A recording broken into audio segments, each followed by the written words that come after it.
The last color management option allows you to see what your image will look like on various garments or substrate colors.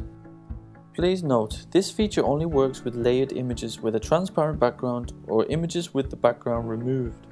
To change the background color, begin by clicking on the white box next to the substrate color. Next, a color palette will appear. You can see that our window is in German. This is because we are filming this tutorial on a German language computer. Choose a color and click OK to activate this feature. Now we see that the background has changed. You will also see that the box next to the substrate color title has also changed.